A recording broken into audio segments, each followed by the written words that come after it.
जन्माद्यस्य यतोऽन्वयादितरतश्चार्थेष्वभिघ्नस्वराट् तेने ब्रह्महृदायादिकवये मुह्यन्ति यं सूरयः तेजो वारिमृदां यथा विनिमयो यत्र त्रिसर्गो मृषा धाम्ना स्वेन सदा निरस्तकुहकं सत्यं परं धीमहि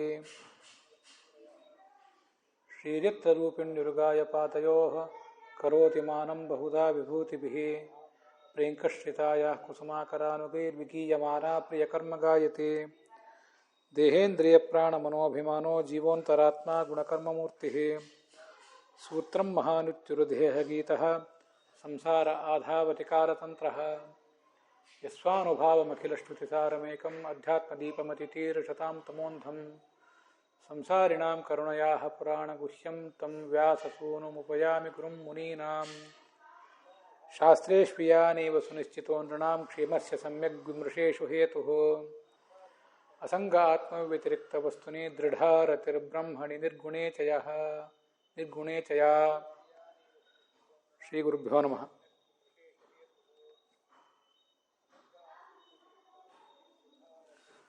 ಈ ಕ್ರೋಧಿ ಸಂವತ್ಸರದ ದಕ್ಷಿಣಾಯನದ ವರ್ಷಾಋತುವಿನ ಭಾದ್ರಪದ ಮಾಸದ ಪ್ರತಿಪತ್ತನ ಈ ದಿವಸದಿಂದ ಪ್ರಾರಂಭಿಸಿ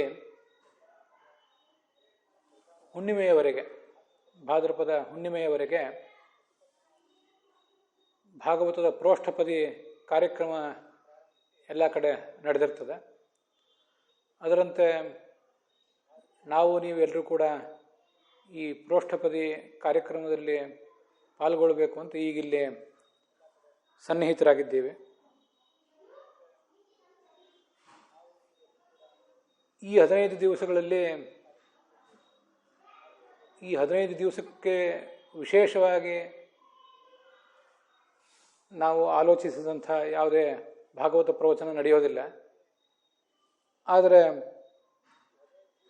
ಈಗಾಗಲೇ ಯಾವ ಭಾಗವತ ಪ್ರವಚನ ನಡೀತಾ ಇದೆ ವಿಸ್ತೃತ ರೂಪದಲ್ಲಿ, ಅದೇ ಇವತ್ತಿನಿಂದ ಪ್ರಾರಂಭ ಮಾಡಿಕೊಂಡು 15ನೇ ದಿವಸದ ಹುಣ್ಣಿಮೆಯವರೆಗೂ ಕೂಡ ಮುಂದುವರಿತದೆ. ಈಗ 2 ತಿಂಗಳ ಹಿಂದೆ ನಮ್ಮ ತಾಯಿಯವರು ಏನು ಗತಿಸಿದರು, ಆಷಾಢ ಶುಕ್ಲ ಷಷ್ಠಿಯ ದಿವಸ, ಅವರ ಸ್ಮರಣಾರ್ಥ ಅವರಿಗೆ ನಾವು ಮಾಡುವಂಥ ಮಾಸಿಕ ಕ್ರಿಯೆಗಳು ಮೊದಲಾದವುಗಳೇನಿವೆ ಅದರಂತೆ ಅವೆಲ್ಲವೂ ಕೂಡ ದ್ರವ್ಯಯಜ್ಞ. ಈಗ ನಾವು ಮಾಡ್ತಿರುವುದು ಜ್ಞಾನಯಜ್ಞ. ನಾವು ಮಾಡ್ತಿರುವ ಜ್ಞಾನಯಜ್ಞ ಎಲ್ಲವೂ ಕೂಡ ತಂದೆ ತಾಯಂದಿರ ಸಹಕಾರದಿಂದ, ಅವರ ಆಶೀರ್ವಾದದಿಂದಲೇ ನಡೀತಿರ್ತದೆ. ವಿಶೇಷವಾಗಿ ಈಗ ಭಾಗವತ ಪ್ರೋಷ್ಠಪದಿ ಕಾರ್ಯಕ್ರಮ ನಮ್ಮ ತಾಯಿಯವರ ಸದ್ಗತಿಗಾಗಿ, ಅವರ ಮುಂದಿನ ಶ್ರೇಯಸ್ಸಿಗಾಗಿ ನಾವು ಆಲೋಚನೆ ಮಾಡಿ ಪ್ರಾರಂಭಿಸಿದ್ದೇವೆ. ಪುತ್ರ ಪುಣ್ಯಂ ಯಥೋಖಿಲಂ ಸ್ವರ್ಗಸ್ಥಸ್ಯಾಪಿ ಭವತಿ ಅಂತ ಹೀಗೆ ಐತರೆಯ ಉಪನಿಷತ್ತು ಅದನ್ನು ವರ್ಣನೆ ಮಾಡ್ತದೆ. ಪುತ್ರಸ್ಥಸ್ಯ ಹರೇಃ ಪೂಜಾಂ ಕುರ್ವತಃ ಪೃಥ್ವೀ ಸ್ಥಿತಿ ಸ್ವರ್ಗಸ್ಥಸ್ಯಾಪಿ ಭವತಿ ಪುತ್ರ ಪುಣ್ಯಂ ಯಥೋಖಿಲಂ ಅಂತ ಐತರೆಯ ಉಪನಿಷತ್ ಭಾಷ್ಯದ ಮಾತು. ನಾವು ಬದುಕಿದ್ದಾಗ ನಮ್ಮ ಮಕ್ಕಳ ಸೇವೆಯನ್ನೇನು ಮಾಡ್ತೇವೆ, ಆ ಸೇವೆ ನಮ್ಮ ಮಕ್ಕಳಲ್ಲಿ ಇರುವಂಥ ಅವರ ಅಂತರ್ಯಾಮಿಯಾಗಿರ್ತಕ್ಕಂಥ ಭಗವಂತನ ಸೇವಾ. ಅದು ಮಕ್ಕಳಿಗಾಗಿ ನಾವು ಮಾಡುವ ಅತ್ಯವಶ್ಯವಾದ ಕರ್ತವ್ಯಗಳೆಲ್ಲವೂ ಕೂಡ ಆ ಮಕ್ಕಳನ್ನ ಪ್ರತಿಮೆಯನ್ನಾಗಿಟ್ಕೊಂಡು ಒಳಗಿರುವ ಭಗವಂತನಿಗೆ ಅದು ಸಲ್ಲುತ್ತದೆ. ಹಾಗಾಗಿ ನಾವು ಮಾಡಿದ್ದೆಲ್ಲವೂ ಭಗವಂತನ ಪೂಜೆ ಅಂತ ಅನುಸಂಧಾನ ನಮಗೆ ನಾವು ಬದುಕಿದ್ದಾಗ ಇದ್ದರೆ, ನಾಳೆ ನಾವು ಮರಣಿಸಿದ ಬಳಿಕ ನಮ್ಮ ಮಕ್ಕಳು ನಮ್ಮ ಪ್ರತಿನಿಧಿಗಳಾಗಿ ಈ ಲೋಕದಲ್ಲಿ ಇದ್ದು ಏನು ಧರ್ಮ ಕಾರ್ಯ ಮಾಡ್ತಾರೆ ಅದರ ಒಂದು ದೊಡ್ಡ ಭಾಗ ನಾವು ಸತ್ತು ಸ್ವರ್ಗ ಸೇರಿದಾಗಲೂ ಕೂಡ ಅಲ್ಲಿಯೂ ನಮಗೆ ಬರ್ತದಂತೆ. ಯಾಕೆಂದರೆ ನಾವು ಬದುಕಿದ್ದಾಗ ಇಂಥ ಒಂದು ದಿವ್ಯವಾದಂಥ ಅನುಸಂಧಾನ ಮಾಡಿಕೊಂಡಿದ್ದೆವು. ಅದಕ್ಕಾಗಿ ನಾವು ಬದುಕಿದ್ದಾಗ ಇಂಥ ಒಂದು ಶ್ರೇಷ್ಠವಾದ ಅನುಸಂಧಾನ ಇಟ್ಕೊಳ್ಳೋದು ಬಹಳ ಮುಖ್ಯ. ನಾವು ಮಾಡ್ತಿರುವ ಎಲ್ಲರೂ ಕೂಡ ಮದುವೆನೂ ಮಾಡ್ಕೊಳ್ತಾರೆ, ಮಕ್ಕಳನ್ನು ಹೆರ್ತಾರೆ, ಬೆಳೆಸ್ತಾರೆ, ಅವರನ್ನು ಒಂದು ಹಂತಕ್ಕೆ ಮುಟ್ಟಿಸ್ತಾರೆ. ಅದರಲ್ಲೂ ನಾವು ಮಾಡುವಂಥ ಆ ಅತ್ಯವಶ್ಯಕವಾದ ಸಾಂಸಾರಿಕ ಕ್ರಿಯೆಗಳನ್ನೆಲ್ಲವನ್ನೂ ಕೂಡ ಭಗವಂತನ ಪೂಜಾ ಇದು ಅಂತ ಮಾಡಿದರೆ ಅದು ಭಗವಂತನ ತೃಪ್ತಿಗೆ ಕಾರಣ ಆಗ್ತದೆ. ಭಗವಂತ ಪ್ರಸನ್ನನಾಗಿ ಮಾಡಿದವರಿಗೂ ಮತ್ತು ಅವರ ಮುಂದಿನ ಎಲ್ಲ ಪೀಳಿಗೆಗಳಿಗೂ ಕೂಡ ಜ್ಞಾನ ಭಕ್ತಿ ವೈರಾಗ್ಯಗಳನ್ನು ಕರುಣಿಸ್ತಾನೆ ಅಂತ ಶಾಸ್ತ್ರದ ಆದೇಶ. ಹಾಗೆ ನಾವು ಕೂಡ ಮಾಡಬೇಕು. ನಮ್ಮ ತಂದೆ ತಾಯಂದಿರು ಕೂಡ ಅವರು ಬದುಕಿದ್ದಾಗ ಇದೆಲ್ಲವೂ ಭಗವಂತನ ಸೇವೆ. ಮಕ್ಕಳ ಉಪಚಾರ ನಾವು ಮಾಡುವುದೆಲ್ಲವೂ ಭಗವಂತನ ಸೇವಾ, ಮಕ್ಕಳ ಲಾಲನೆ ಪಾಲನೆ ಎಲ್ಲವೂ ಕೂಡ ಭಗವಂತನ ಸೇವೆ ಅಂತ ನಿಶ್ಚಿತವಾಗಿ ಮಾಡಿಯೇ ಇದ್ದಿರಬೇಕು, ಮಾಡಿದ್ದರು. ಹಾಗಾಗಿ ಅವರ ನಂತರ ಈಗ ನಾವು ಅವರ ಪ್ರತಿನಿಧಿಗಳಾಗಿ ಉಳಿದವರು ಏನು ಧರ್ಮ ಕಾರ್ಯ ಮಾಡ್ತಾ ಇದ್ದೇವೆ ನಮ್ಮ ಯೋಗ್ಯತೆಗೆ ಅನುಗುಣವಾಗಿ, ಅದೆಲ್ಲವನ್ನೂ ಕೂಡ ಅವರಿಗೂ ಭಗವಂತ ಮುಟ್ಟಿಸ್ತಾನೆ. ಅವರು ತಾವೀಗಾಗಲೇ ತಮ್ಮ ಜೀವಮಾನದಲ್ಲಿ ದೊಡ್ಡ ಪ್ರಮಾಣದ ಧರ್ಮ ಕಾರ್ಯವನ್ನು ಮಾಡಿದವರೇ, ಸ್ವತಃ ತಮ್ಮ ಶ್ರೇಯಸ್ಸಿಗೆ ಬೇಕಾದ್ದೆಲ್ಲ ಸಾಧನವನ್ನು ಅವರು ಮಾಡಿಕೊಂಡವರೇ. ಆದರೂ ಕೂಡ ನಮ್ಮದೊಂದು ಇದೊಂದು ಎಕ್ಸ್ಟ್ರಾ ಬೋನಸ್ ಇದ್ದಂತೆ ಅಷ್ಟೇ. ಹಿರಿಯ ವಿದ್ವಾಂಸರು ಈ ಹಿಂದೆನೇ ಅದನ್ನು ತಿಳಿಸಿದ್ದಾರೆ. ಆಗಿನ ಹಿಂದಿನ ಕಾಲದ ನಮ್ಮ ಹಿಂದಿನ ತಲೆಮಾರಿನ ಜನ ಎಲ್ಲ ತಮ್ಮ ಯೋಗಕ್ಷೇಮವನ್ನು ತಾವೇ ನೋಡ್ಕೋತಿದ್ರು. ಮಕ್ಕಳೇನಾದರೂ ಹೆಚ್ಚಿಂದ ಮಾಡಿದರೆ ಅದು ಎಕ್ಸ್ಟ್ರಾ ಬೋನಸ್ ಅಷ್ಟೆ. ಹಾಗೆ ನಾವು ಮಾಡ್ತಿರುವುದು ಅವರ ಸದ್ಗತಿಗಾಗಿ ಅನ್ನುವಂಥ ಒಂದು ಎಚ್ಚರ ನಾವು ಇಟ್ಕೊಂಡಿದ್ದೇವೆ. ಹೀಗೆ ನಮಗೆ ಒಂದು ಪರಿವೇ ಇರಬೇಕು. ಅದಕ್ಕಾಗಿ ಭಾಗವತದ ಪ್ರೋಷ್ಠಪದಿ ಕಾರ್ಯಕ್ರಮ ಈಗೇನು ಇವತ್ತಿನ ದಿವಸದಿಂದ ಪ್ರಾರಂಭ ಕಾಣ್ತಾ ಇದೆ, ಅದು ಹುಣ್ಣಿಮೆಯವರೆಗೆ ಮುಂದುವರಿತದೆ. ಸಾಮಾನ್ಯವಾಗಿ ಬೆಳಗಿನ ಹೊತ್ತು ಉಪವಾಸದಿಂದ ಇದ್ದು ವಿದ್ವಾಂಸ ಅದನ್ನು ಹೇಳಬೇಕು ಮತ್ತೆಲ್ಲರೂ ಕೂಡ ಕೇಳಬೇಕು ಅಂತ ಒಂದು ಸಂಪ್ರದಾಯ. ಹಾಗೆ ಈ ಹಿಂದೆ ಕೂಡ ಒಂದು ಬಾರಿ ನಾನು ಪ್ರೋಷ್ಠಪದಿ ಮಾಡಿದ್ದೇನೆ. ಆದರೆ ಆ ಪ್ರೋಷ್ಠಪದಿಯಲ್ಲಿ 15 ದಿವಸಗಳಲ್ಲಿ ಬಹಳ ಶೀಘ್ರವಾಗಿ 15 ದಿವಸಗಳಲ್ಲಿ ಪ್ರತಿನಿತ್ಯ 1 ಗಂಟೆ 2 ಗಂಟೆ ಮಾಡಿದರೂ ಕೂಡ ಬಹಳ ವೇಗವಾಗಿ ಅದು ಮುಂದುವರಿಸಬೇಕಾಗ್ತದೆ. 15 ದಿವಸದಲ್ಲಿ ಮುಕ್ತಾಯ ಕಾಣಬೇಕಾಗ್ತದೆ. ಭಾಗವತ ಸಪ್ತಾಹಕ್ಕಿಂತ ಭಾಗವತ ಪ್ರೋಷ್ಠಪದಿ ಉತ್ತಮ. ಸಪ್ತಾಹದಲ್ಲಿ ಸಿಗುವುದು 7 ದಿವಸ, ಪ್ರೋಷ್ಠಪದಿಯಲ್ಲಿ ಸಿಗುವುದು 15 ದಿವಸ. ಅದಕ್ಕಿಂತ ಹೆಚ್ಚು ನಮಗಿವತ್ತು ಅನುಕೂಲಗಳು ಸಿಕ್ಕಿವೆ. ನಾವು ಈ ವರ್ಷವೂ ಪ್ರೋಷ್ಠಪದಿ ಮಾಡ್ತೀವಿ, ಇದರ ಮುಂದಿನ ವರ್ಷವೂ ಪ್ರೋಷ್ಠಪದಿ ಮಾಡ್ತೀವಿ. ಹೀಗೆ ನಮ್ಮದು ಮುಂದುವರಿತಾನೇ ಇರ್ತದೆ. ವಿಸ್ತೃತ ರೂಪದಲ್ಲಿ ನಾವು ಮಾಡುವಂಥ ಒಂದು ಅವಕಾಶ ಭಗವಂತ ತಂದೆ ತಾಯಂದ್ರ ಮೂಲಕ ಕೊಟ್ಟಿದ್ದಾನೆ.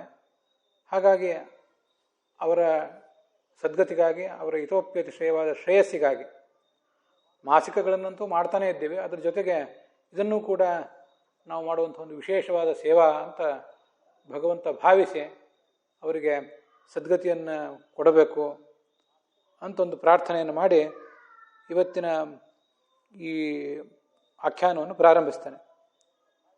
ಜನ್ಮಾದ್ಯಸ್ಯೇತಃ ಅಂತ ಪ್ರಥಮ ಸ್ಕಂದದಲ್ಲೇ ಬರುವಂಥ ಒಂದು ಶ್ಲೋಕವನ್ನು ಈಗ ಆರಂಭದಲ್ಲಿ ನಾವು ಪ್ರಾರ್ಥನಾ ರೂಪದಲ್ಲಿ, ಮಂಗಲಾಚರಣದ ರೂಪದಲ್ಲಿ ನೋಡಿದ್ದೇವೆ. ನಾರದರು ವೇದವ್ಯಾಸರ ಬಳಿಗೆ ಬಂದಿದ್ದಾರೆ. ಅವರಿಗೆ ಯಾಕೆ ಇನ್ನೂ ಕೂಡ ಅತೃಪ್ತಿ ಇರುವಂತಿದೆ, ಅವರ ಅವತಾರ ಸಾರ್ಥಕ ಆಗಬೇಕಾದ್ರೆ ನಾರದರು ಮಾಡಬೇಕಾದಂಥ ಸಂಗತಿಗಳು ಮತ್ತು ಏನು ಬಾಕಿ, ವ್ಯಾಸರು ಮಾಡಬೇಕಾದ ಸಂಗತಿಗಳು ಮತ್ತು ಏನಿವೆ, ಯಾವ ಗ್ರಂಥ ರಚನೆ ಮಾಡಬೇಕಾಗಿದೆ ಅನ್ನುವುದನ್ನು ನಾರದರು ಅವರಿಗೆ ತಿಳಿಸ್ತಾ ಇದ್ದಾರೆ. ಅದರಲ್ಲಿ ಈಗ ನಾವು ನೋಡಬೇಕಾದದ್ದು 13ನೇ ಶ್ಲೋಕ, 1ನೇ ಸ್ಕಂದದ 5ನೇ ಅಧ್ಯಾಯದ 13ನೇ ಶ್ಲೋಕ. ಅಥೋ ಮಹಾಭಾಗ ಭವಾನಮೋಘಧೃಕ್ ಶುಚಿಶ್ರವಾಹ ಸತ್ಯರಥೋ ಧೃತವ್ರತಃ ಉರುಕ್ರಮಸ್ಯ ಅಖಿಲ ಬಂಧ ಮುಕ್ತಯೇ ಸಮಾಧಿನಾನುಸ್ಮರ ಯದ್ವಿಚೇಷ್ಟಿತಂ ಅಂತ ಈ ಶ್ಲೋಕ.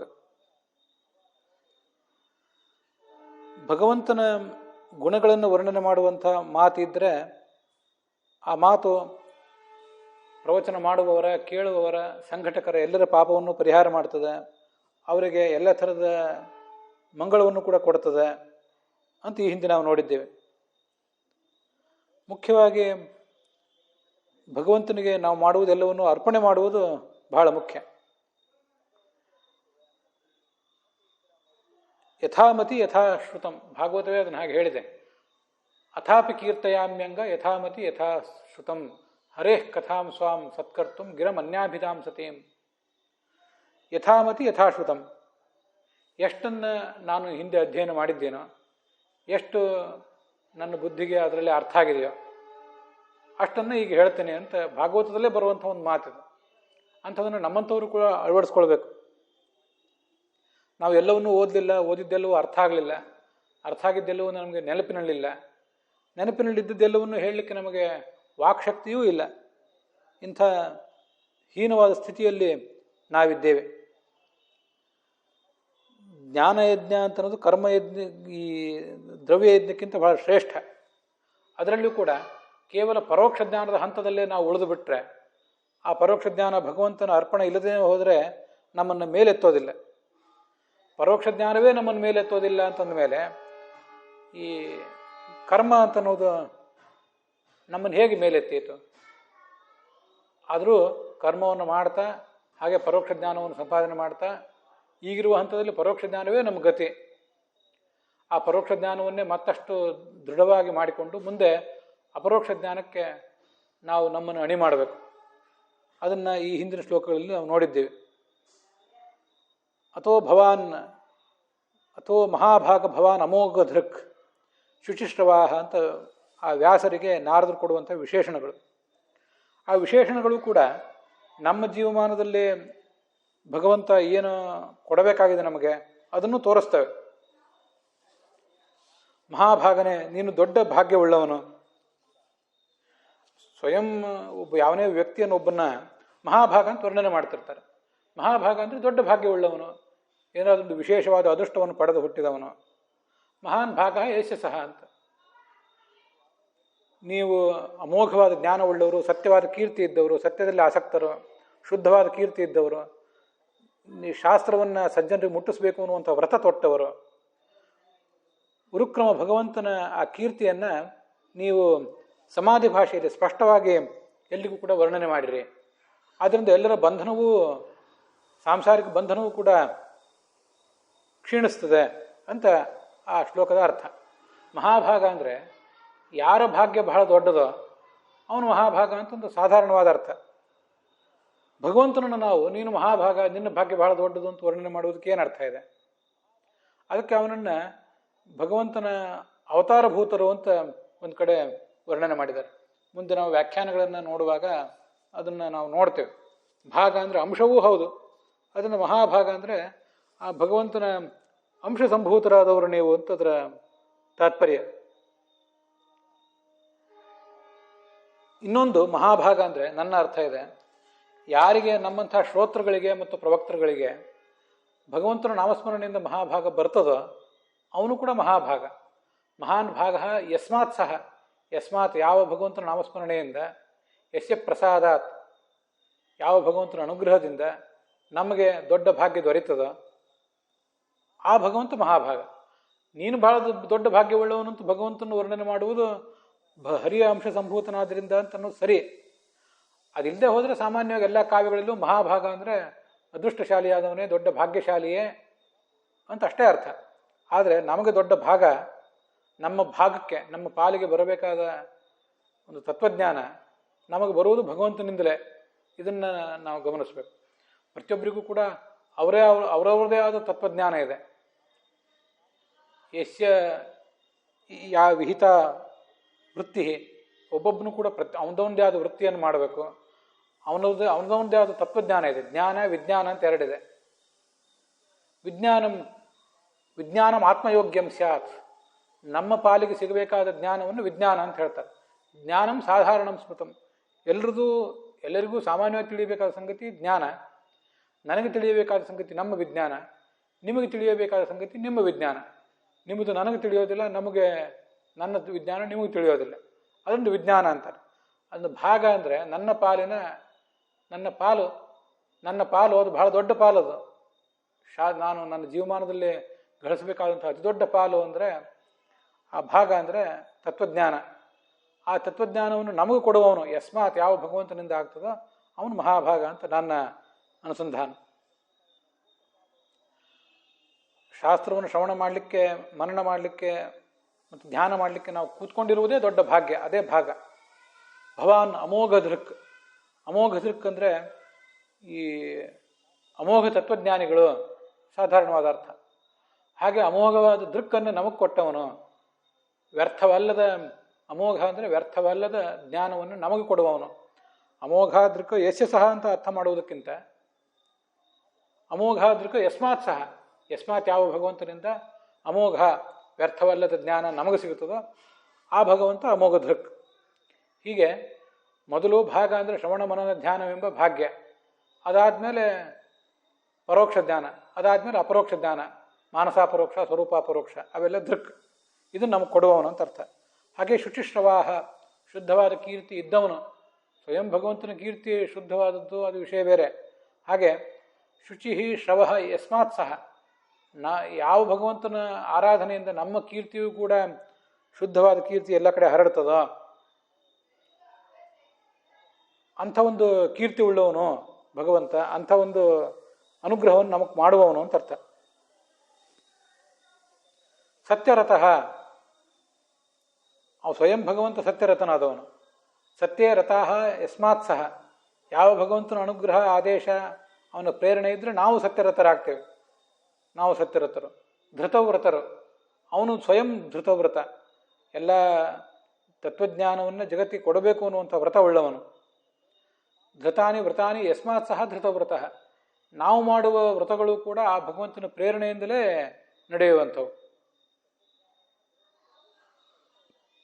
ಅಂಥ ಭಗವಂತನೇ ನೀನು ವ್ಯಾಸರೇ. ಉರುಕ್ರಮಸ್ಯ ವಿಚೇಷ್ಟಿತಂ ಸಮಾಧಿನ ಅನುಸ್ಮರ. ಉರುಕ್ರಮ, ಆ ಭಗವಂತನನ್ನು ಕೂಡ ಇಲ್ಲಿ ಉರುಕ್ರಮ ಅಂತ ಸಂಬೋಧನೆ ಮಾಡಿದ್ದಾರೆ. ಅವನ ಕ್ರಮ ಅದ್ಯಾವುದೋ ಒಂದಲ್ಲ, ಒಂದು ಸಣ್ಣ ಕ್ರಮ ಅಲ್ಲ. ಅವನು ಕ್ರಮ ಅಂದರೆ ಕೆಲಸ, ಪ್ರಯತ್ನ ಅಂತ ಅರ್ಥ. ಭಗವಂತ ಅಸಾಧಾರಣವಾದ ಪ್ರಯತ್ನ, ಕೃತಿ ಇದ್ದವನು. ಉರು ಅಂದರೆ ಬಹಳ ದೊಡ್ಡದು, ಅದಕ್ಕಾಗಿ ಆತ ಉರುಕ್ರಮ. ಹಾಗೆಯೇ ನಮ್ಮ ಕ್ರಮವೂ ಕೂಡ, ನಾವು ನಮ್ಮ ಜೀವಮಾನದಲ್ಲಿ ಏನು ಕ್ರಮ ತಗೋತೇವೆ, ಒಂದು ಸ್ಟೆಪ್ ತಗೋತೇವೆ ಅಂತ, ಉರುಹು ಕ್ರಮ ಯಸ್ಮಾತ್ ಸಹ ಉರುಕ್ರಮ. ಸ್ವಯಂ ಭಗವಂತ ಉರುಕ್ರಮ ಅಂತ ಅನ್ನೋದು ವಿಷಯ ಬೇರೆ, ಅವನ ಸ್ಟೆಪ್ಗಳು, ಅವನ ಕ್ರಿಯೆಗಳು ಬಹಳ ದೊಡ್ಡದು ಅನ್ನೋದು ವಿಷಯ ಬೇರೆ. ನಮ್ಮ ಕ್ರಿಯೆ ಬಹಳ ದೊಡ್ಡದಾಗಬೇಕಾದ್ರೆ ಅದಕ್ಕೆ ಭಗವಂತನ ಅನುಗ್ರಹ ಬೇಕು, ಅದಕ್ಕಾಗಿ ಅವನೇ ಉರುಕ್ರಮ. ಉರುಹು ಕ್ರಮ ಯಸ್ಮಾತ್ ಸಹ ಉರುಕ್ರಮ. ನೇಹಾಭಿಕ್ರಮ ನಾಶೋಸ್ತಿ ಪ್ರತ್ಯವಾಯುವನ ವಿದ್ಯತೆ ಅಂತ ಭಗವದ್ಗೀತಾದಲ್ಲಿ ಕ್ರಮ ಅಂದರೆ ನಮ್ಮ ಪ್ರಯತ್ನ ಅಂತ ಹೀಗೆ ಅರ್ಥ ಹೇಳಿದ್ದಾರೆ. ನಮ್ಮ ಪ್ರಯತ್ನಗಳು, ನಮ್ಮ ಸ್ಟೆಪ್ಗಳು. ನಾವೆಲ್ಲ ನಮ್ಮಂಥವ್ರಿಗೆ ಇಟ್ಟಿರುವುದು ಸಣ್ಣ ಸ್ಟೆಪ್ ಇದೆ. ಈ ಸಣ್ಣ ಸ್ಟೆಪ್ ನಾಳೆ ಬಹಳ ದೊಡ್ಡ ಸ್ಟೆಪ್ ಆಗಬೇಕಾಗಿದೆ. ಹಾಗೆ ಅನುಗ್ರಹ ಮಾಡುವವನೇ ಆ ಭಗವಂತ. ಅಖಿಲ ಬಂಧ ಮುಕ್ತಯೇ, ಸಂಸಾರದಲ್ಲಿರುವಂಥ ಎಲ್ಲರ ಬಂಧನದ ಮುಕ್ತಿಗಾಗಿ. ಅಜ್ಞಾನಾಂ ಜ್ಞಾನದೋ ವಿಷ್ಣು ಜ್ಞಾನಿನಾಂ ಮೋಕ್ಷದಶ್ಚ ಸಹ ಆನಂದದಶ್ಚ ಮುಕ್ತಾನಾಂ ಸಯೇವೈಕೋ ಜನಾರ್ದನಃ. ಅಜ್ಞಾನಿಗಳಿಗೆ ಜ್ಞಾನ ಕೊಡಬೇಕಾದ ಹೊಣೆ ಹೊತ್ತವನು. ಜ್ಞಾನಿನಾಂ ಮೋಕ್ಷದಃ, ಜ್ಞಾನಿಗಳಿಗೆ ಮೋಕ್ಷ ಕೊಡುವವನು. ಮತ್ತು ಮುಕ್ತರಾದವರಿಗೆ ಆನಂದ ಕೊಡುವವನು. ಬಂಧಕೋ ಭವಪಾಶೇನ, ಭವಪಾಶದಿಂದ ನಮ್ಮನ್ನು ಕಟ್ಟಿ ಹಾಕುವವನು. ಭವಪಾಶಾಚ ಮೋಚಕಃ, ಆ ಭವಪಾಶದಿಂದ ನಮ್ಮನ್ನು ಬಿಡಿಸುವವನು ಅವನೇ. ಕೈವಲ್ಯದ ಮುಕ್ತಿದಾಯಕನೂ ಆ ಭಗವಂತನೇ ಅಂತ ಹೀಗೆ ಸ್ಕಂದ ಪುರಾಣದ ಮಾತುಗಳು ತತ್ವನಿರ್ಣಯದಲ್ಲಿ ಕೇಳಿ ಬರ್ತವೆ. ಹಾಗೆ ಉರುಕ್ರಮನಾದ ಭಗವಂತನ ಆ ಕೀರ್ತಿಯನ್ನು ಅಖಿಲ ಬಂಧ ಮುಕ್ತಯೇ, ಎಲ್ಲ ಭಕ್ತರ ಸಂಸಾರದ ಬಂಧನದ ನಿವೃತ್ತಿಗಾಗಿ ನೀನೀಗ ಹೇಳಬೇಕಾಗಿದೆ. ಅವನು ವಿಚೇಷ್ಟಿತ, ಅವನ ಚೇಷ್ಟೆಯನ್ನು ಹೇಳಬೇಕಾಗಿದೆ. ಸಮಾಧಿನ, ಅದು ಹೇಗೆ ಹೇಳಬೇಕಾಗಿದೆ? ಸಮಾಧಿ ಭಾಷೆಯಿಂದ, ಸ್ಪಷ್ಟವಾದ ಭಾಷೆಯಲ್ಲಿ ಹೇಳು. ಮಹಾಭಾರತದಲ್ಲಿ ನೀನು ಹೇಳಿದ್ದಿ, ವ್ಯಾಸರೇ ನೀವು ಹೇಳಿದ್ದೀರಿ. ಆದರೆ ಅಲ್ಲಿ ದರ್ಶನ ಭಾಷೆ, ಗುಹ್ಯ ಭಾಷೆ ಈ ಥರ ಎಲ್ಲ ಹೇಳಿದ್ದೀರಿ. ಅದು ಜನಸಾಮಾನ್ಯರಿಗೆ ಗ್ರಹಣಕ್ಕೆ ಬರುವಂತಿಲ್ಲ. ಇಲ್ಲಿ ಕೂಡ ವಿಚೇಷ್ಟಿತ ಅನ್ನೋ ಶಬ್ದ ಇರುವುದನ್ನು ಗಮನಿಸಬೇಕು. ಮೊನ್ನೆ ನಾನು ಭಾಗವತದ ಆ 1ನೇ ಸ್ಕಂದದ 15ನೇ ಅಧ್ಯಾಯ ಅಥವಾ 14ನೇ ಅಧ್ಯಾಯದಲ್ಲಿ ಬರುವ ಆ ಮಾತನ್ನು ಹೇಳಿದ್ದೆ. ಪ್ರಾಯೇಣೈತದ್ ಭಗವತಃ ಈಶ್ವರಸ್ಯ ವಿಚೇಷ್ಟಿತಂ ಮಿಥೋ ನಿಘ್ನಂತಿ ಭೂತಾನಿ ಭಾವಯಂತಿ ಚ ಯನ್ಮಿಥಃ ಅಂತ. ಇದೆಲ್ಲವೂ ಭಗವಂತನ ವಿಚೇಷ್ಟಿತ ಅಂದರೆ ಅವನ ಲೀಲೆ, ಇದು ಅವನ ವ್ಯಾಪಾರ.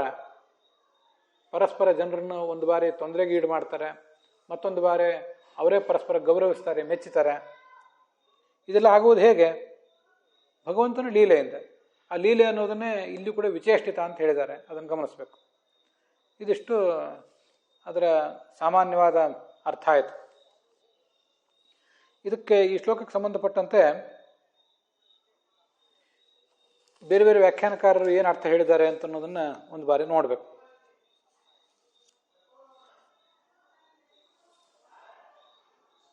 ಈ ಸಮಾಧಿನ ಅನ್ನೋದಕ್ಕೆ ಉಳಿದ್ರ ಬಗ್ಗೆ ಎಲ್ಲ ವಿವಾದ ಇರೋದಿಲ್ಲ. ಸಮಾಧಿನ ಅನುಸ್ಮರ, ಅದಕ್ಕೆ ಶ್ರೀಧರಿ ವ್ಯಾಖ್ಯಾನದಲ್ಲಿ ಏನು ಬರೆದಿದ್ದಾರೆ ಅಂದರೆ, ಸಮಾಧಿ ಅಂದರೆ ಸಮಾಧಿ ಅವಸ್ಥೆ, ನಮ್ಗೆ ಗೊತ್ತಿರುವಂತೆ ಏಕಾಗ್ರತೆ.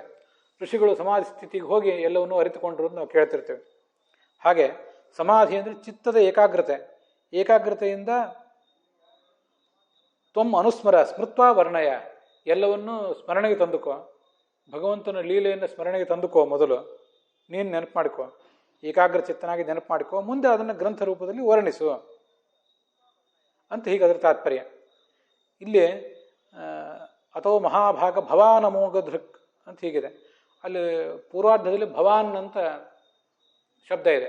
ಭವಾನ್ ಅಂತ ಶಬ್ದ ಇದ್ದಾಗ ಅನುಸ್ಮರ ಅಂತ ಮುಂದೆ ಕ್ರಿಯಾಪದ ಏನಿದೆ ಅದು ಅನುಸ್ಮರ ಅಂತ ಆಗಬಾರ್ದು, ಅನುಸ್ಮರತು ಅಂತ ಆಗಬೇಕು. ಭವದ್ಯೋಗೆ ನ ಮಧ್ಯಮಃ, ಭವತ್ ಶಬ್ದ ಪ್ರಯೋಗ ಇದ್ದಾಗ ಅದಕ್ಕೆ ಸಂಬಂಧಪಟ್ಟ ಕ್ರಿಯಾಪದ ಪ್ರಥಮ ಪುರುಷದಲ್ಲಿರಬೇಕು, ಮಧ್ಯಮ ಪುರುಷದಲ್ಲಿ ಬರಬಾರ್ದು. ತ್ವಮ್ ಅಂತಿದ್ದಾಗ ಆಗ ಮಧ್ಯಮ ಪುರುಷ ಬರಬಹುದು ಅಂತ ಸಂಸ್ಕೃತದ ನಿಯಮ. ಇಲ್ಲಿ ಯಾಕೆ ಹೀಗಿದೆ ಅಂದರೆ, ಪೂರ್ವಾರ್ಧದ ವಾಕ್ಯವೇ ಬೇರೆ.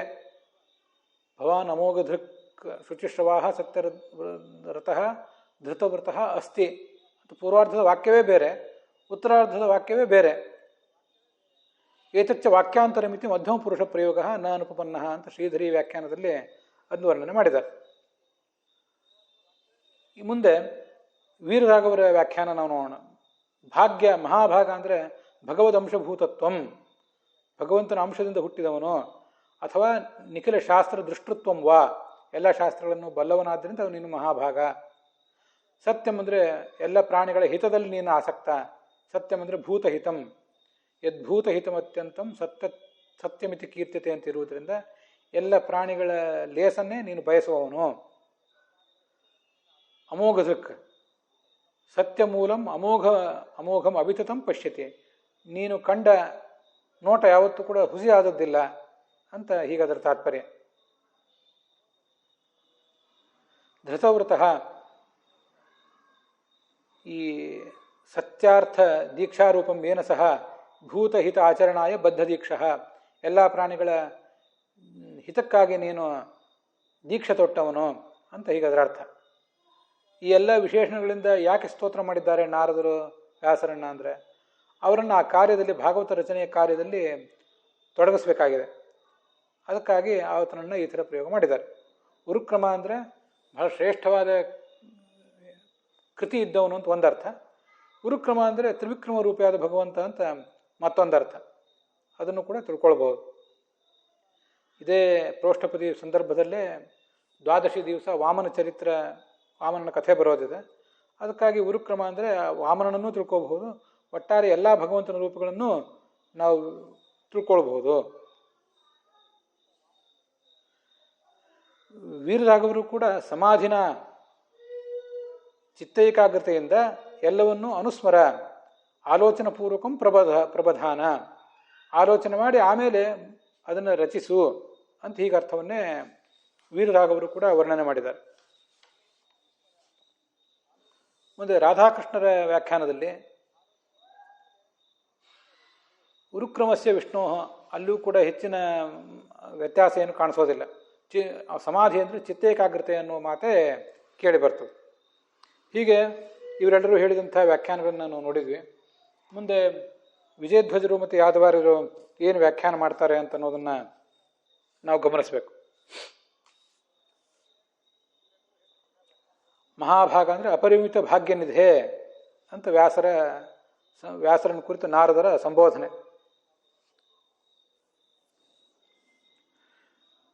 ಶುಚಿಶ್ರವಾಹ ವಿಷ್ಣುರೇವ ಅತಃ, ಶುಚಿಶ್ರವಾಹ ಅಂದರೆ ಸ್ವಯಂ ನೀನು ವಿಷ್ಣುವೇ. ಸಕಲ ಸಜ್ಜನ ಸಂಸಾರ ಬಂಧನ ವಿಧ್ವಂಸನಾಯ ಉರುಕ್ರಮಸ್ಯ ಅಂದರೆ ಬಹುಲ ಪರಾಕ್ರಮಸ್ಯ ಮಹಾಪರಾಕ್ರಮಿಯಾದ ಭಗವಂತನ ಆ ಸೃಷ್ಟಿ ಪಾಲನೆ ನಾಶ ಮೊದಲಾದವುಗಳನ್ನು ವರ್ಣನೆ ಮಾಡು.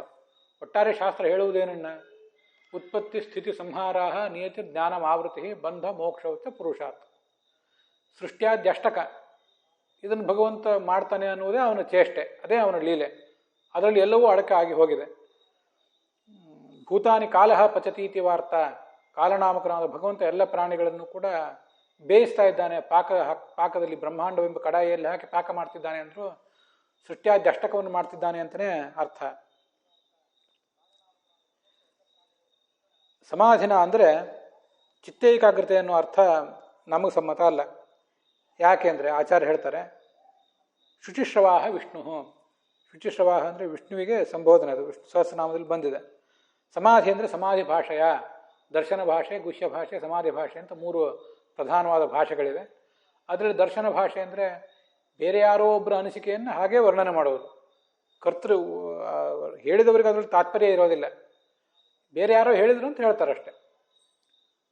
ಗುಹ್ಯ ಭಾಷೆ ಅಂದರೆ ಹೇಳಬೇಕಾದ್ದನ್ನು ಮುಚ್ಚಿಟ್ಟು ಹೇಳುವುದು. ಸಮಾಧಿ ಭಾಷೆ ಅಂದರೆ ಸ್ಪಷ್ಟವಾಗಿ ಹೇಳುವುದು ಅಂತ ಅರ್ಥ. ಅದನ್ನು ಆಚಾರ್ಯರು ಸಮಾಧಿನ ಸಮಾಧಿ ಭಾಷೆಯ ಅಂತ ವರ್ಣನೆ ಮಾಡಿದ್ದಾರೆ. ಚಿತ್ತೈಕಾಗ್ರತೆಯಿಂದ ಅಂತ ಅರ್ಥ ಅಲ್ಲ ಅದಕ್ಕೆ. ಸಮಾಧಿ ಭಾಷೆಯಿಂದ ಅನುಸ್ಮರ ಅಂದರೆ ಚಿತ್ತೈಕಾಗ್ರತೆಯಿಂದ ನೆನಪು ಮಾಡಿಕೊಂಡು ಆಮೇಲೆ ಮತ್ತೆ ರಚನೆ ಮಾಡುವಂಥ ಅರ್ಥ ಅಲ್ಲ. ಅನುಸ್ಮರ ಅನ್ನೋ ಮಾತಿಗೆನೆ ಪೌರುಷೇಯ ಗ್ರಂಥವನ್ನು ರಚನೆ ಮಾಡುವುದು ಅಂತ ಅರ್ಥ. ಶ್ರುತಿ ಅಂದರೆ ಅಪೌರುಷೇಯ ಗ್ರಂಥ, ಸ್ಮೃತಿ ಅಂದರೆ ಪೌರುಷೇಯ ಗ್ರಂಥ. ಅನುಸ್ಮರ ಅಂದರೆ ಸ್ಮರಂತಿ, ಸ್ಮರ್ಯತೆ ಹೀಗೆಲ್ಲ ಪ್ರಯೋಗ ಮಾಡಿದರೆ ಅದಕ್ಕೆ ಹೀಗೆ ಪೌರುಷೇಯ ಗ್ರಂಥಗಳಲ್ಲಿ ಕೇಳಿ ಬರ್ತದೆ ಅಂತ ಅರ್ಥ. ಹಾಗೆ ಇಲ್ಲೂ ಕೂಡ ನೀನು ಈ ಗ್ರಂಥವನ್ನು ರಚಿಸು. ನೀನು ಪುರುಷ, ಪರಮಪುರುಷನಾದ ಭಗವಂತ ನೀನು, ನಿನ್ನ ಕೃತಿ ಇದಾಗಲಿ ಅಂತ ಅಲ್ಲಿರೋದು. ಉರುಕ್ರಮಸ್ಯ ಅಖಿಲ ಬಂಧ ಮುಕ್ತಯೇ ಅಂತ ಕೆಲವು ಕಡೆ ಇದೆ. ಅಖಿಲ ಧರ್ಮಗುಪ್ತಯೇ ಅಂತಲೂ ಒಂದು ಪಾಠ ಇದೆ ಅಂತ ಹೇಳ್ತಾರೆ ವಿಜಯಧ್ವಜ ಸ್ವಾಮಿಗಳು. ಎಲ್ಲ ಧರ್ಮಗಳ ರಕ್ಷಣೆಗಾಗಿ ನೀನು ಈ ಒಂದು ಗ್ರಂಥವನ್ನು ರಚನೆ ಮಾಡಬೇಕು ಅಂತ ಅದರ ತಾತ್ಪರ್ಯ. ಇದು ವಿಜಯಧ್ವಜರ ವ್ಯಾಖ್ಯಾನ ಆಯಿತು. ಯಾದವಾರ್ಯರು ಕೂಡ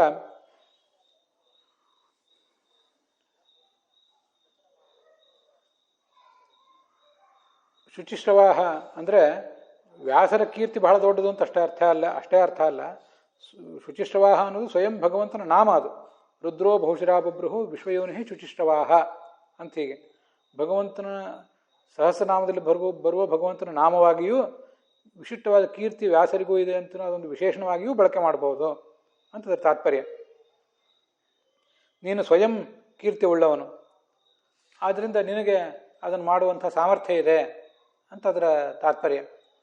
ಸಮಾಧಿ ಭಾಷೆಯ ವಿಷ್ಣು ಮಹಾತ್ಮ ಪ್ರತಿಪಾದಕೇನ ವಾಕ್ಯೇನ, ಸ್ಪಷ್ಟವಾಗಿ ಭಗವಂತನ ಮಹಿಮೆಯನ್ನು ವರ್ಣನೆ ಮಾಡುವ ಒಂದು ಮಾತಿನಿಂದ ನೀನು ಇಲ್ಲಿ ಭಗವಂತನ ರಚನೆಯನ್ನು ಮಹಿಮೆಯನ್ನು ವರ್ಣನೆ ಮಾಡಬೇಕು. ತಥಾಚ ಭಾರತವತ್ ದರ್ಶನ ಗುಹ್ಯ ಭಾಷೆ ಅಪಿ ಅತ್ರ ನ ನಿವೇಶನೀಯೇ. ಮತ್ತೆಲ್ಲಾದರೂ ಮಹಾಭಾರತದಲ್ಲಿ ಮಾಡಿದಂತೆ ದರ್ಶನ ಭಾಷೆಯಿಂದ ಗುಹ್ಯ ಭಾಷೆಯಿಂದ ವರ್ಣನೆ ಮಾಡಬೇಡ, ಸ್ಪಷ್ಟವಾಗಿಯೇ ಮಾಡು. ಹಾಗೆ ಅಂತೇಳಿ ಭಾಗವತದಲ್ಲಿ ದರ್ಶನ ಭಾಷೆ ಗುಹ್ಯ ಭಾಷೆ ಇಲ್ಲ ಅಂತಲ್ಲ, ಸಮಾಧಿ ಭಾಷೆ ಹೆಚ್ಚು ಸ್ಪಷ್ಟವಾಗಿದೆ. ಅದರ ತಾತ್ಪರ್ಯ. ಗ್ರಂಥಂ ಕುರು ಅನುಸ್ಮರ ಅಂತಂದರೆ ಗ್ರಂಥಂ ಕುರು ಅಂತಲೇ ಅದಕ್ಕೆ ತಾತ್ಪರ್ಯ. ಒಟ್ಟಾರೆ ಶ್ಲೋಕದ ಅರ್ಥವನ್ನು ಕೂಡ ಅವರು ಯಾದವಾರ್ಯರು ಹೇಳಿದ್ದಾರೆ. ಮಹಾಭಾಗ ಅಂದರೆ ಅಪರಿಮಿತ ಐಶ್ವರ್ಯಾದಿ ಸಂಪನ್ನ. ನೀನು ಎಂದೂ ಕೂಡ ಅಸತ್ಯ ವಚನ ಆಗುವವನಲ್ಲ, ಸತ್ಯವಾದ ಮಾತುಳ್ಳವನು, ಸ್ವಯಂ ವಿಷ್ಣುವಿನ ಅವತಾರಭೂತನಾದವನು. ಧೃತಂ ಮುಕ್ತಿ ಸಾಧನ ಉಪದೇಶ ರೂಪಕರಣಂ ವ್ರತಂ ಏನ ಸಹ. ಮುಕ್ತಿಗೆ ಸಾಧನವನ್ನು ಕೊಡಬೇಕು ಅಂತ ವ್ರತ ತೊಟ್ಟವನು ನೀನು. ಅವನ ಆ ಲೀಲೆಯನ್ನು ಸಜ್ಜನರನ್ನು ಉದ್ದೇಶಿಸಿ ಹೇಳು. ಆ ಸಜ್ಜನರಿಗೆ ಭಕ್ತರಿಗೆ ಅದರಿಂದ ಮುಕ್ತಿ ಪ್ರಾಪ್ತಿಯಾಗಬೇಕು. ಅನುಸ್ಮರ ಮಂದಾಧಿಕಾರಯೋಗ್ಯತಾಂ ಅನುಸ್ಮೃತ್ಯ ಗ್ರಂಥಂ ಕುರುವಿತಿ. ಅನುಸ್ಮರ ಅಂದರೆ ರಚನೆ ಮಾಡುವಂಥ ಒಂದು ಅರ್ಥ, ಸ್ಮರಣ ಅಂದರೆ ರಚನೆ ಮಾಡುವುದಂತಲೇ ಅರ್ಥ. ಮತ್ತೊಂದು ಅರ್ಥನೂ ಅಲ್ಲಿ ಹೇಳ್ತಾರೆ. ಮಂದಾಧಿಕಾರಿಗಳ ಮಂದವಾದ ಯೋಗ್ಯತೆ, ಅಲ್ಪವಾದ ಯೋಗ್ಯತೆಯನ್ನು ಗಮನದಲ್ಲಿಟ್ಟುಕೋ. ಇಟ್ಕೊಂಡು ಅವರಿಗೆ ತಿಳಿಯುವಂತೆ ಗ್ರಂಥ ರಚನೆ ಮಾಡು ಅಂತ ಅದಕ್ಕೆ ಹಾಗರ್ಥವನ್ನು ಕೂಡ ಯಾದವಾರ್ಯರು ಬರೀತಾರೆ. ಇದಿಷ್ಟು ಯಾದವಾರ್ಯರ ಮತ್ತು ವಿಜಯಧ್ವಜ ಸ್ವಾಮಿಗಳ ಅರ್ಥ ನಾವು ನೋಡಿದ್ದಾಯಿತು. ಸಮಾಧಿ ಅನ್ನೋದಕ್ಕೇ ಕೆಲವರು ಅನೇಕ ಜನ ಕೇವಲ ಚಿತ್ತೈಕಾಗ್ರತೆ ಅಂತ ಅರ್ಥ ಬರೆದಿರೋದನ್ನು ನಾವು ನೋಡಿದ್ದೇವೆ. ಕೆಲವರಿಗೆ ಬೇರೆ ಬೇರೆ ವ್ಯಾಖ್ಯಾನಕಾರರಿಗೆ ಸಮಾಧಿ ಅಂದರೆ ಅನೇಕ ಭಾಷೆಗಳು ಇರುವುದು ಕೂಡ ಗೊತ್ತಿದೆ. ಆ ಥರನೂ ಕೂಡ ಕೆಲವರು ಮಾಡಿದ್ದಾರೆ.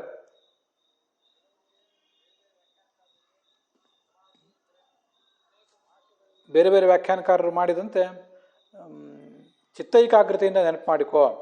ವಲ್ಲಭಾಚಾರ್ಯರು ಅಂತ ಇನ್ನೊಬ್ಬರದ್ದು ವ್ಯಾಖ್ಯಾನ ಇದೆ, ಅದು ನಾವು ನೋಡ್ತಿರೋ ಗ್ರಂಥದಲ್ಲಿಲ್ಲ. ಆದರೆ ನಮ್ಮ ಗುರುಗಳು ಪುರಾಣಿಕಾಚಾರ್ಯ ಅವನ್ನ ಕೆಲವೊಂದು ಸಂಗ್ರಹ ಮಾಡಿದ್ದಾರೆ.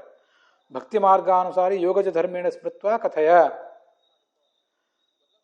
ಈ ಯೋಗಜ ಧರ್ಮ ಋಷಿಗಳಿಗೆ ಯೋಗ ಶಕ್ತಿಯಿಂದ ಏನೊಂದು ತಪಶಕ್ತಿ ಬಂದಿರ್ತದೆ, ಯೋಗವನ್ನು ಮಾಡಿ ತಪಶಕ್ತಿ ಬಂದಿರ್ತದೆ, ಅದರ ಮೂಲಕ ನೀನು ಅದನ್ನೆಲ್ಲವನ್ನು ಭಗವಂತನ ಕಥೆಯನ್ನು ನೆನಪು ಮಾಡಿಕೋ, ಮುಂದೆ ಹೇಳು ಅಂತ ಅರ್ಥ. ಆದರೆ ಉಳಿದ ಋಷಿಗಳಂತೆ ಅಲ್ಲ ಈ ವ್ಯಾಸರು, ಉಳಿದ ಯೋಗಿಗಳಂತೆ ಅಲ್ಲ. ಅವತೀರ್ಣೋ ಮಹಾಯೋಗಿ ಅಂತ ಹಿಂದೆ ಬಂದಿದೆ. ಚಿತ್ತೈಕಾಗ್ರತೆಯಿಂದ ಅದನ್ನು ಆಲೋಚನೆ ಮಾಡುವ ಪ್ರಸಂಗ ಅವರಿಗಿಲ್ಲ. ತಾನೇ ಯಾದವ ಕೃಷ್ಣ ರೂಪದಿಂದ ಮಾಡಿದ ಲೀಲೆಯನ್ನು ವಾಸಿಷ್ಠ ಕೃಷ್ಣನಾಗಿ ಈಗ ಹೇಳ್ತಿದ್ದಾನೆ. ಆದ್ದರಿಂದ ಅವರು ಅದನ್ನು ನೆನಪು ಮಾಡ್ಕೊಳ್ಬೇಕಾದ ಅಗತ್ಯ ಇಲ್ಲ. ಸ್ವಯಂ ಭಗವಂತನ ಅವತಾರನಾದ್ದರಿಂದ ಎಲ್ಲವನ್ನೂ ಕೂಡ ಅವರು ತಾವೇ ವರ್ಣನೆ ಮಾಡ್ತಾರೆ ಅಂತ ಅದರ ತಾತ್ಪರ್ಯ.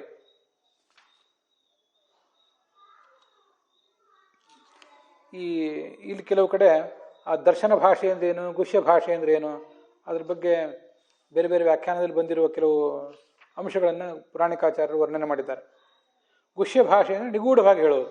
ಎಂಜಲು ಪವಿತ್ರ ಅಂತ ಒಂದು ಕಡೆ ಮಹಾಭಾರತದಲ್ಲಿ ವರ್ಣನೆ ಇದೆ. ಅದೇನು ಎಂಜಲು ಪವಿತ್ರ ಆಗೋದು ಅಂದರೆ, ಕರು ಎಂಜಲು ಮಾಡಿದ ಹಸುವಿನ ಹಾಲು ಪವಿತ್ರ ಅಂತ ಅವರ ತಾತ್ಪರ್ಯ. ತಮ್ಮ ಸಿದ್ಧಾಂತವನ್ನೇ, ತಮ್ಮ ತತ್ವಜ್ಞಾನ ಏನಿದೆ, ತಾನು ಯಾವ ತತ್ವಜ್ಞಾನವನ್ನು ಬ್ರಹ್ಮಾದಿ ದೇವತೆಗಳಿಗೆ ಕೊಡಬೇಕು ಅಂತ ಬಯಸಿದ್ದಾನೆ ಭಗವಂತ, ಅದನ್ನು ಸರಳವಾದ ಭಾಷೆಯಲ್ಲಿ ಹೇಳುವುದು ಸಮಾಧಿ ಭಾಷೆ. ನಾಸ್ತಿ ನಾರಾಯಣ ಸಮಂ ನ ಭೂತಂ ನ ಭವಿಷ್ಯತಿ ಏತೇನ ಸತ್ಯವಾಕ್ಯೇನ ಸರ್ವಾರ್ಥಾನ್ ಸಾಧಯಾಮ್ಯಹಂ ಅಂತ ಮಹಾಭಾರತದ ಮಾತು. ಭಗವಂತನಿಗೆ ಸಮಾನವಾದದ್ದು ಹಿಂದೆ, ಇಂದು, ಮುಂದೆ ಎಂದೂ ಇರೋದಿಲ್ಲ. ಇದೊಂದು ಅತ್ಯಂತ ದೊಡ್ಡ ಸತ್ಯ. ಈ ಸತ್ಯವನ್ನು ನಾನು ಅರ್ಥ ಮಾಡಿಕೊಂಡಿದ್ದರಿಂದ ನನ್ನ ಧರ್ಮ, ಅರ್ಥ, ಕಾಮ, ಮೋಕ್ಷಗಳೆಲ್ಲವೂ ಕೂಡ ನನಗೆ ಸಿಗ್ತವೆ. ಈ ಒಂದು ಸತ್ಯಕ್ಕನುಗುಣವಾಗಿಯೇ ಎಲ್ಲ ಶಾಸ್ತ್ರಗಳನ್ನು ಕೂಡ ನಾನು ಅನ್ವಯಿಸಿಕೊಂಡು ಅರ್ಥ ಮಾಡ್ಕೋತೇನೆ ಅಂತ ಅದರ ತಾತ್ಪರ್ಯ. ಇದು ಸಮಾಧಿ ಭಾಷೆ. ಭಾರತದಲ್ಲಿ ಸಮಾಧಿ ಭಾಷೆ, ದರ್ಶನ ಭಾಷೆ, ಗುಹ್ಯ ಭಾಷೆ ಎಲ್ಲವೂ ಇರ್ತದೆ. ಆದ್ದರಿಂದ ಸ್ವಲ್ಪ ಕಷ್ಟ ಆಗ್ತದೆ. ದರ್ಶನ ಭಾಷೆ ಅಂತ ಈಗಾಗಲೇ ಹೇಳಿದಂತೆ ಯಾರೋ ಒಬ್ರಿಗೆ ಕಂಡದ್ದನ್ನು ವರ್ಣನೆ ಮಾಡುವುದಷ್ಟೇ. ವರ್ಣನೆ ಮಾಡಿದವನಿಗೆ ಆ ತಾತ್ಪರ್ಯ ಇರಬೇಕು ಅಂತಿಲ್ಲ ಅಂತ ಹೀಗೆ ಅದನ್ನೆಲ್ಲ ನಾವು ಗಮನಿಸಬೇಕು.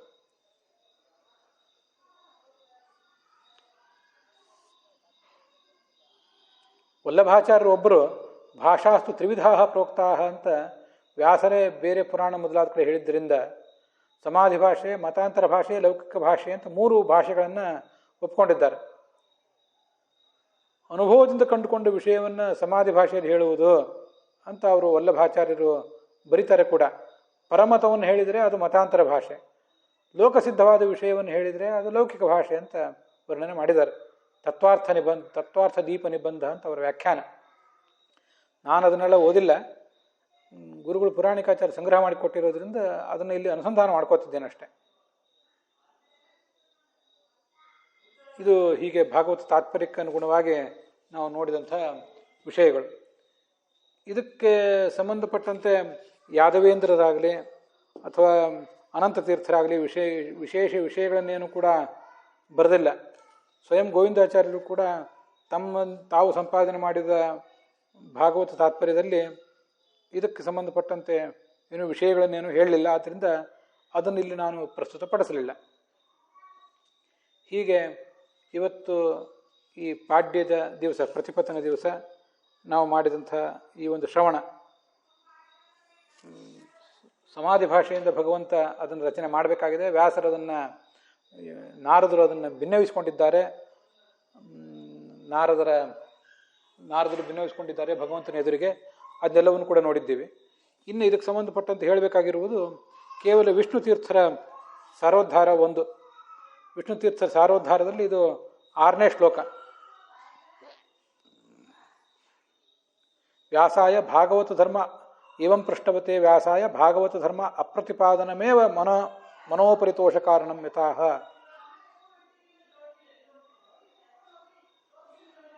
ಈ ಭಗವಂತನ ಮಹಿಮೆಯನ್ನು ಪೂರ್ಣವಾಗಿ ಹೇಳಲಿಲ್ಲ, ಆದ್ದರಿಂದ ಈ ವ್ಯಾಸರಿಗೆ ಇನ್ನೂ ಕೂಡ ಅತೃಪ್ತಿ ಉಳಿದಿದೆ. ಭವತಾ ಅನುದಿತ ಪ್ರಾಯಂ ಯಶೋ ಭಗವತೋಮಲಂ ಏನೈವಾಸೋ ನತುಷ್ಯೇತ ಮನ್ಯೇ ತದ್ದರ್ಶನಂ ಕಿಲಂ ಅಂತ ಹಿಂದೆ 8ನೇ ಶ್ಲೋಕದಲ್ಲಿ ಇದೇ ಅಧ್ಯಾಯದಲ್ಲಿ ಬಂದಿದೆ. ಭಗವಂತನ ಕೀರ್ತಿಯನ್ನು ಅವನ ಮಹಿಮೆಯನ್ನು ವರ್ಣನೆ ಮಾಡಿದ್ದೀರಿ, ಆದರೂ ಕೂಡ ಅದು ಮಾಡದಂತಾಗಿಬಿಟ್ಟಿದೆ, ಯಾಕಂದರೆ ಜನರಿಗೆ ತಿಳಿಲಿಲ್ಲ ಅಂತ ಈಗ ಅಲ್ಲಿ ವಿಷಯ ಬಂದಿದೆ. ನಾರದರು ಈ ಹಿಂದೆ ಬ್ರಹ್ಮದೇವರು ತಮಗೆ ಉಪದೇಶ ಮಾಡಿದ ಭಾಗವತವನ್ನು ವ್ಯಾಸರ ಮುಂದೆ ಹೇಳಿದರು. ಅದು ಮುಂದೆ 2ನೇ ಸ್ಕಂದದ 9ನೇ ಅಧ್ಯಾಯದ 43, 44ನೇ ಶ್ಲೋಕಗಳಲ್ಲಿ ಬರೋದಿದೆ. ತಸ್ಮಾ ಇದಂ ಭಾಗವತಂ ಪುರಾಣಂ ದಶಲಕ್ಷಣಂ ಪ್ರೋಕ್ತಂ ಭಗವತಾ ಪ್ರಾಹ ಪ್ರೀತಃ ಪುತ್ರಾಯ ಭೂತಕೃತ್. ನಾರದ ಪ್ರಾಹ ಮುನೆಯೇ. ಭೂತಕೃತ್ ಸೃಷ್ಟಿಕರ್ತನಾದ ಚತುರ್ಮುಖ ನಾರದನಿಗೆ ಹೇಳಿದ. ನಾರದ ಇದನ್ನು ಸರಸ್ವತಿ ತಟದಲ್ಲಿ ಮಹಾಮುನಿಯಾದ ವ್ಯಾಸರಿಗೆ ವರ್ಣನೆ ಮಾಡಿದ. ಆ ವ್ಯಾಸರು ಅದನ್ನು ಈ ಜಗತ್ತಿಗೆ ಕೊಟ್ಟರು ಅಂತ ಅದರ ತಾತ್ಪರ್ಯ. ಹೀಗೆ ಶುಕಾಚಾರ್ಯರು ಪರೀಕ್ಷಿತನಿಗೆ ಅದನ್ನು ವರ್ಣನೆ ಮಾಡಿದ್ದಾರೆ.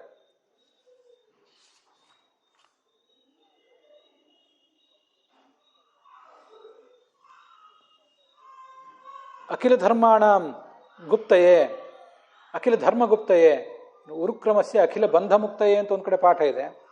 ಉರುಕ್ರಮಸ್ಯ ಅಖಿಲ ಧರ್ಮಗುಪ್ತಯೇ ಅಂತ ಪಾಠ ಇಟ್ಕೊಂಡಿದ್ದಾರೆ ವಿಷ್ಣು ತೀರ್ಥರು. ನಾವೀಗಾಗಲೇ ನೋಡಿದ್ದೀವಿ ಅದನ್ನು.